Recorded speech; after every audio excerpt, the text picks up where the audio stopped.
नमस्कार दोस्तों, कहानियां सुनो चैनल में आपका एक बार फिर से स्वागत है। प्रस्तुत है मुंशी प्रेमचंद की कहानी नर्क का मार्ग। रात भक्तमाल पढ़ते पढ़ते न जाने कब नींद आ गई। कैसे कैसे महात्मा थे जिनके लिए भगवत प्रेम ही सब कुछ था, इसी में मग्न रहते थे। ऐसी भक्ति बड़ी तपस्या से मिलती है। क्या मैं वो तपस्या नहीं कर सकती? इस जीवन में और कौन सा सुख रखा है? आभूषणों से जिसे प्रेम हो जाने, यहां तो इनको देखकर आंखें फूटती हैं। धन दौलत पर जो प्राण देता हो वो जाने, यहां तो इसका नाम सुनकर ज्वर सा चढ़ाता है। कल पगली सुशीला ने कितनी उमंगों से मेरा श्रृंगार किया था, कितने प्रेम से बालों में फूल गूंथे, कितना मना करती रही, न मानी। आखिर वही हुआ जिसका मुझे भय था। जितनी देर उसके साथ हंसी थी, उससे कहीं ज्यादा रोई। संसार में ऐसी भी कोई स्त्री है जिसका पति उसका श्रृंगार देखकर सिर से पांव तक जल उठे? कौन ऐसी स्त्री है जो अपने पति के मुख से ये शब्द सुने, तुम मेरा परलोक बिगाड़ोगी और कुछ नहीं, तुम्हारे रंग ढंग कहे देते हैं, और मनुष्य उसका दिल विष खा लेने को चाहे? भगवान, संसार में ऐसे भी मनुष्य हैं। आखिर मैं नीचे चली गई और भक्ति माल पढ़ने लगी। अब वृंदावन बिहारी ही की सेवा करूंगी, उन्हीं को अपना श्रृंगार दिखाऊंगी। वो तो देख कर न जलेंगे, वो तो हमारे मन का हाल जानते हैं। भगवान, मैं अपने मन को कैसे समझाऊं? तुम अंतर्यामी हो, तुम मेरे रोम रोम का हाल जानते हो। मैं चाहती हूं कि उन्हें अपना इष्ट समझूं, उनके चरणों की सेवा करूं, उनके इशारे पर चलूं। उन्हें मेरी किसी बात से, किसी व्यवहार से नाम मात्र भी दुख ना हो। वो निर्दोष हैं। जो कुछ मेरे भाग्य में था वो हुआ। न उनका दोष है, न माता पिता का। सारा दोष मेरे नसीबों ही का है। लेकिन ये सब जानते हुए भी जब उन्हें आते देखती हूं तो मेरा दिल बैठ जाता है। मुंह पर मुर्दनी सी छा जाती है, सिर भारी हो जाता है।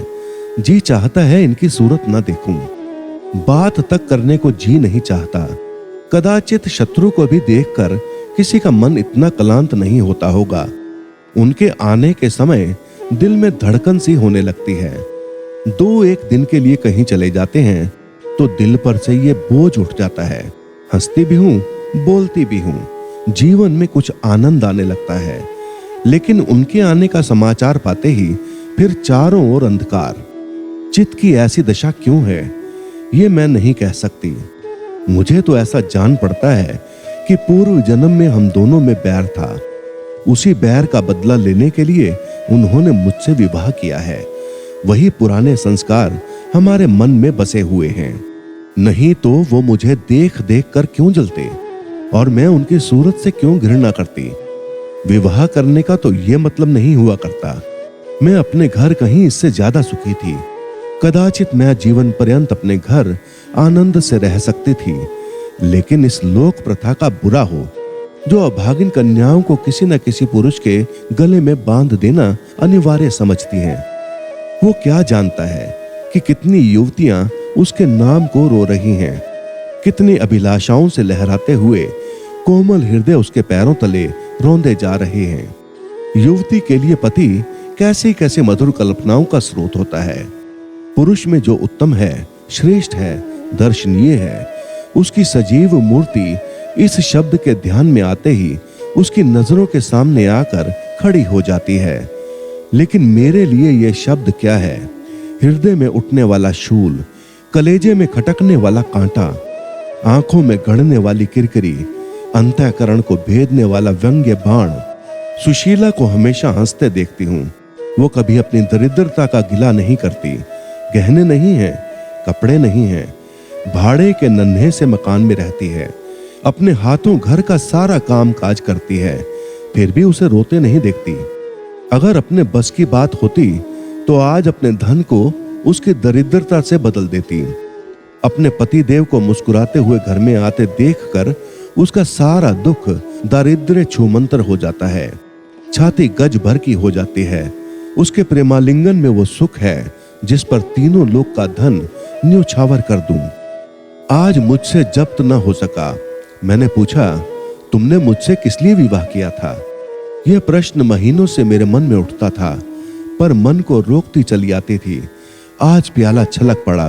यह प्रश्न सुनकर कुछ बौखला से गए, बगले झांकने लगे, खीसे निकाल कर बोले, घर संभालने के लिए, गृहस्थी का भार उठाने के लिए, और नहीं क्या भोग विलास के लिए?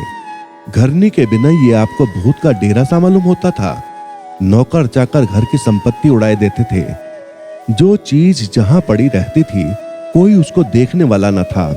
तो अब मालूम हुआ कि मैं इस घर की चौकसी के लिए लाई गई हूं। मुझे इस घर की रक्षा करनी चाहिए और अपने को धन्य समझना चाहिए कि यह सारी संपत्ति मेरी है। मुख्य वस्तु संपत्ति है, मैं तो केवल चौकीदारनी हूं। ऐसे घर में आज ही आग लग जाए। अब तक तो मैं अनजान में घर की चौकसी करती थी। जितना वो चाहते हैं उतना ना सही, पर अपनी बुद्धि के अनुसार अवश्य करती थी। आज से किसी चीज को भूलकर भी छूने की कसम खाती हूं। ये मैं जानती हूं, कोई पुरुष घर की चौकसी के लिए विवाह नहीं करता। और इन महाशय ने चिढ़कर ये बात मुझसे कही, लेकिन सुशीला ठीक कहती है। इन्हें स्त्री के बिना घर सूना लगता होगा। उसी तरह जैसे पिंजरे में चिड़िया को ना देखकर पिंजरा सूना लगता है। ये हम स्त्रियों का भाग्य। मालूम नहीं इन्हें मुझ पर इतना संदेह क्यों होता है। जब से नसीब इस घर में लाया है, इन्हें बराबर संदेह मूलक कटाक्ष करते देखती हूं। क्या कारण है? जरा बाल गुथवा कर बैठी और ये होंठ चबाने लगे। कहीं जाती नहीं, कहीं आती नहीं, किसी से बोलती नहीं, फिर भी इतना संदेह। ये अपमान असहाय है। क्या मुझे अपनी आबरू प्यारी नहीं? ये मुझे इतनी छिछोरी क्यों समझते हैं? इन्हें मुझ पर संदेह करते लज्जा भी नहीं आती। काना आदमी किसी को हंसते देखता है तो समझता है लोग मुझी पर हंस रहे हैं। शायद इन्हें भी यही वहम हो गया है। मैं इन्हें चिढ़ाती हूं। अपने अधिकार के बाहर से बाहर कोई काम कर बैठने से कदाचित हमारे चित्त की यही वृत्ति हो जाती है। भिक्षुक राजा की गद्दी पर बैठकर चैन की नींद नहीं सो सकता। उसे अपने चारों तरफ शत्रु दिखाई देंगे। आज सुशीला के कहने से मैं ठाकुर जी की झांकी देखने जा रही थी। अब यह साधारण बुद्धि का आदमी भी समझ सकता है कि फूहड़ बहू बनकर बाहर निकलना अपनी हंसी उड़ाना है। लेकिन आप उसी वक्त न जाने किधर से टपक पड़े और मेरी ओर तिरस्कारपूर्ण नेत्रों से देखकर बोले, कहाँ की तैयारी है? मैंने कह दिया, जरा ठाकुर जी की झांकी देखने जाती हूं। इतना सुनते ही तैयारियां चढ़ाकर बोले, तुम्हारे जाने की कुछ जरूरत नहीं। जो अपने पति की सेवा नहीं कर सकती उसे देवताओं के दर्शन से पुण्य के बदले पाप होता। मुझसे उड़ने चली हो? मैं औरतों की नस नस पहचानता हूं। ऐसा क्रोध आया कि बस अब क्या कहूं। उसी दम कपड़े बदल डाले और प्रण कर लिया कि अब कभी दर्शन करने नहीं जाऊंगी। इस अविश्वास का भी कुछ ठिकाना है। न जाने क्या सोचकर रुक गई। उनकी बात का जवाब तो यही था कि उसी क्षण घर से चल खड़ी हुई होती, फिर देखती मेरा क्या कर लेते। इन्हें मेरा उदास और विमन रहने पर आश्चर्य होता है। मुझे मन में कृत्यघन समझते हैं। अपनी समझ में इन्होंने मेरे से विवाह करके शायद मुझ पर एहसान किया है। इतनी बड़ी जायदाद और विशाल संपत्ति की स्वामिनी होकर मुझे फूले न समाना चाहिए था। आठों पहर इनका यशगान करते रहना चाहिए था। मैं ये सब कुछ ना करके उल्टे और मुंह लटकाए रहती हूँ। कभी कभी बेचारे पर दया आती है। ये नहीं समझते कि नारी जीवन में कोई वस्तु ऐसी भी है जिसे देखकर उसकी आंखों में स्वर्ग भी नरक तुल्य हो जाता है। 3 दिन से बीमार है। डॉक्टर कहते हैं बचने की कोई आशा नहीं, निमोनिया हो गया है। पर मुझे न जाने क्यों इनका गम नहीं है। मैं इतनी वज्र हृदय कभी न थी। न जाने वो मेरी कोमलता कहाँ चली गई। किसी बीमार की सूरत देखकर मेरा हृदय करुणा से चंचल हो जाता था। मैं किसी का रोना नहीं सुन सकती थी। वही मैं हूं कि आज 3 दिन से उन्हें बगल के कमरे में पड़े कर राहतें सुनती हूं और एक बार भी उन्हें देखने न गई। आंखों में आंसू का जिक्र ही क्या। मुझे ऐसा मालूम होता है इनसे मेरा कोई नाता ही नहीं। मुझे चाहे कोई पिशाचनी कहे चाहे उल्टा, पर मुझे तो ये कहने में लेश मात्र भी संकोच नहीं है कि इनकी बीमारी से मुझे एक प्रकार का ईर्ष्यामय आनंद आ रहा है। इन्होंने मुझे यहाँ कारावास दे रखा था। मैं इसे विवाह का पवित्र नाम नहीं देना चाहती, ये कारावास ही है। मैं इतनी उदार नहीं हूं कि जिसने मुझे कैद में डाल रखा हो उसकी पूजा करूं, जो मुझे लात से मारे उसके पैरों को चूमूं। मुझे तो मालूम हो रहा था ईश्वर इन्हें पाप का दंड दे रहे हैं। मैं निसंकोच होकर कहती हूं कि मेरा इनसे विवाह नहीं हुआ है। स्त्री किसी के गले बांध दिए जाने से ही उसकी विवाहिता नहीं हो जाती। वही संयोग विवाह का पद पा सकता है, जिसमें कम से कम एक बार तो हृदय प्रेम से पुलकित हो जाए। सुनती हूं महाशय अपने कमरे में पड़े पड़े मुझे कोसा करते हैं, अपनी बीमारी का सारा बुखार मुझ पर निकालते हैं, लेकिन यहां इसकी परवाह नहीं। जिसका जी चाहे जायदाद ले ले, धन ले, मुझे इसकी जरूरत नहीं। आज 3 दिन हुए मैं विधवा हो गई।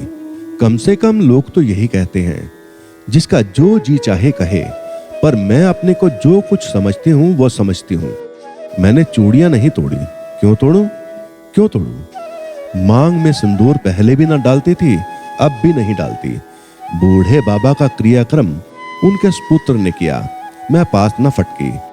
घर में मुझ पर मनमानी आलोचनाएं होती हैं। कोई मेरे गुथे हुए बालों को देखकर नाक सिकोड़ता है, कोई मेरे आभूषणों पर आंख मटकाता है। यहां इसकी चिंता नहीं। उन्हें चिढ़ाने को भी मैं रंग बिरंगी साड़ियां पहनती हूं और बनती संवरती भी हूं। मुझे जरा भी दुख नहीं है। मैं तो कैद से छूट गई। इधर कई दिन बाद सुशीला के घर गई। छोटा सा मकान है, ना कोई सजावट, ना सामान, चारपाइयां तक नहीं, पर सुशीला कितने आनंद से रहती है। उसका उल्लास देखकर मेरे मन में भी भांति भांति की कल्पनाएं उठने लगती हैं। उन्हें कुत्सित क्यों कहूं, जब मेरा मन उन्हें कुत्सित नहीं समझता। इनके जीवन में कितना उत्साह है। आंखें मुस्कुराती रहती हैं, होंठों पर मधुर हास्य खेलता रहता है, बातों में प्रेम का स्रोत बहता हुआ सा जान पड़ता है। इस आनंद से चाहे वो कितना भी क्षणिक हो, जीवन सफल हो जाता है। फिर उसे कोई भूल नहीं सकता। वही स्मृति अंत तक के लिए काफी हो जाती है। इस मिजराब की चोट हृदय के तारों को अंतकाल तक मधुर स्वरों में कंपित रख सकती है। एक दिन मैंने सुशीला से कहा, अगर तेरे पति देव कहीं प्रदेश चले जाएं, तो रोते रोते मर जाएगी। सुशीला गंभीर भाव से बोली, नहीं बहन, मरूंगी नहीं। उनकी याद सदैव प्रफुल्लित करती रहेगी, चाहे उन्हें परदेश में बरसों लग जाएं। मैं यही प्रेम चाहती हूं। इसी चोट के लिए मेरा मन तड़पता रहता है। मैं भी ऐसी ही स्मृति चाहती हूं, जिससे दिल के तार सदैव बजते रहें, जिसका नशा नित्य छाया रहे। रात रोते रोते हिचकियां बंध गई। न जाने क्यों दिल भर आता था। अपना जीवन सामने एक बीहड़ मैदान की भांति फैला हुआ मालूम होता था, जहां बगुलों के सिवा हरियाली का नाम नहीं। घर फाड़े खाता था। चित्त ऐसा चंचल हो रहा था, कहीं उड़ जाऊं। आजकल भक्ति के ग्रंथों की ओर ताकने को जी नहीं चाहता। कहीं सैर करने जाने की भी इच्छा नहीं होती। क्या चाहती हूं वो मैं भी नहीं जानती, लेकिन मैं जो जानती वो मेरा एक एक रोम जानता है। मेरा मन जो मेरी भावनाओं की सजीव मूर्ति है, मेरा एक एक अंग मेरी आंतरिक वेदना का आर्तनाद हो रहा है। मेरे चित्त की चंचलता उस अंतिम दशा को पहुंच गई है, जब मनुष्य को निंदा की न लज्जा रहती है और न भय। जिन लोभी स्वार्थी माता पिता ने मुझे कुएं में ढकेला, जिस पाषाण हृदय प्राणी ने मेरी मांग में सिंदूर डालने का स्वांग किया, उनके प्रति मेरे मन में बार बार दुष्कामनाएं उठती हैं। मैं उन्हें लज्जित करना चाहती हूँ। मैं अपने मुंह में कालिख लगाकर उनके मुख पर कालिख लगाना चाहती हूँ। मैं अपने प्राण देकर उन्हें प्राण दंड दिलाना चाहती हूँ। मेरा नारित्व लुप्त हो गया है। मेरे हृदय में प्रचंड ज्वाला उठ खड़ी हुई है। घर के सारे आदमी सो रहे थे। मैं चुपके से नीचे उतरी, द्वार खोला और घर से निकली। जैसे कोई प्राणी गर्मी से व्याकुल होकर घर से निकले और किसी खुली हुई जगह की ओर दौड़े। उस मकान में मेरा दम घुट रहा था। सड़क पर सन्नाटा था। दुकानें बंद हो चुकी थी। सहसा एक बुढ़िया आती हुई दिखाई दी। मैं डरी, कहीं यह चुड़ैल न हो। बुढ़िया ने मेरे समीप आकर मुझे सिर से पांव तक देखा और बोली, किसकी राह देख रही हो? मैंने चिढ़कर कहा, मौत की। बुढ़िया ने कहा, तुम्हारे नसीबों में तो अभी जिंदगी के बड़े बड़े सुख भोगने लिखे हैं। अंधेरी रात गुजर गई, आसमान पर सुबह की रोशनी नजर आ रही है। मैंने हंसकर कहा, अंधेरे में भी तुम्हारी आंखें इतनी तेज हैं कि नसीबों की लिखावट पढ़ लेती हो। बुढ़िया ने कहा, आंखों से नहीं पढ़ती बेटी, अक्ल से पढ़ती हूं। धूप में चूड़े नहीं सफेद किए हैं। तुम्हारे दिन गए और अच्छे दिन आ रहे हैं। हंसो मत बेटी, यही काम करते इतनी उम्र गुजर गई। इसी बुढ़िया की बदौलत जो नदी में कूदने जा रही थीं, वे आज फूलों की सेज पर सो रही हैं। जो जहर का प्याला पीने को तैयार थीं, वे आज दूध की कुल्लियां कर रही हैं। इसीलिए इतनी रात गए निकलती हूं कि अपने हाथों से किसी अभागिन का उद्धार हो सके तो करूं। किसी से कुछ मांगती नहीं। भगवान का दिया सब कुछ घर में है। केवल यही इच्छा है कि उन्हें धन, जिन्हें संतान की इच्छा है उन्हें संतान। बस और क्या कहूं? बस मंत्र बता देती हूं, जिसकी जो इच्छा हो वो पूरी हो जाए। मैंने कहा, मुझे न धन चाहिए न संतान। मेरी मनोकामना तुम्हारे बस की बात नहीं है। बुढ़िया हंसी, बोली, बेटी, जो तुम चाहती हो वो मैं जानती हूं।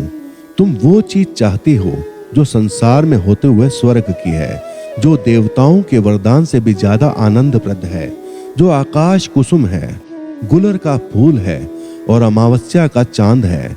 लेकिन मेरे मंत्र में वो शक्ति है जो भाग्य को भी संवार सकती है। तुम प्रेम की प्यासी हो। मैं तुम्हें उस नाव पर बैठा सकती हूँ जो प्रेम के सागर में प्रेम की तरंगों पर क्रीड़ा करती हुई तुम्हें पार उतार दे। मैंने उत्कंठित होकर पूछा, माता, तुम्हारा घर कहाँ है? बुढ़िया ने कहा, बहुत नजदीक है बेटी। तुम चलो तो मैं अपने आंखों पर बैठाकर ले चलूं। मुझे ऐसा मालूम हुआ कि ये कोई आकाश की देवी है। उसके पीछे पीछे चल पड़ी। वो बुढ़िया, जिसे मैं आकाश की देवी समझती थी, नरक की डायन निकली। मेरा सर्वनाश हो गया। मैं अमृत खोजती थी, विष मिला। निर्मल स्वच्छ प्रेम की प्यासी थी, गंदे विषाक्त नाले में गिर पड़ी। वो वस्तु न मिलनी थी, न मिली। मैं सुशीला का सा सुख चैन चाहती थी, उल्टाओं के विषय वासना नहीं। लेकिन जीवन पथ में एक बार उल्टी राह चलकर फिर सीधे मार्ग पर आना कठिन है। लेकिन मेरे अधः पतन का अपराध मेरे सिर नहीं, मेरे माता पिता और उस बूढ़े पर है जो मेरा स्वामी बनना चाहता था। मैं ये पंक्तियां ना लिखती, लेकिन इस विचार से लिख रही हूं कि मेरी आत्मकथा पढ़कर लोगों की आंखें खुले। मैं फिर कहती हूं कि अब भी अपनी बालिकाओं के लिए मत देखो धन, मत देखो जायदाद, मत देखो कुलीनता, लेकिन वर देखो। अगर उसके लिए जोड़ा का वर नहीं पा सकते तो लड़की को कुंवारी रख छोड़ो। स्त्री सब कुछ सह सकती है, दारुण से दारुण दुख, बड़े से बड़ा संकट। अगर नहीं सह सकती तो अपने यौवन काल की उमंगों का कुचल जाना। रही मैं, मेरे लिए अब इस जीवन में कोई आशा नहीं। इस अधम दशा को भी उस दशा से ना बदलूंगी जिससे निकल कर आई हूं। तो दोस्तों, ये थी मुंशी प्रेमचंद की कहानी नर्क का मार्ग। आपको ये कहानी कैसी लगी कृपया कमेंट करके अवश्य बताइए। यदि कहानी अच्छी लगी हो तो कृपया चैनल को लाइक और सब्सक्राइब अवश्य कर दें। धन्यवाद।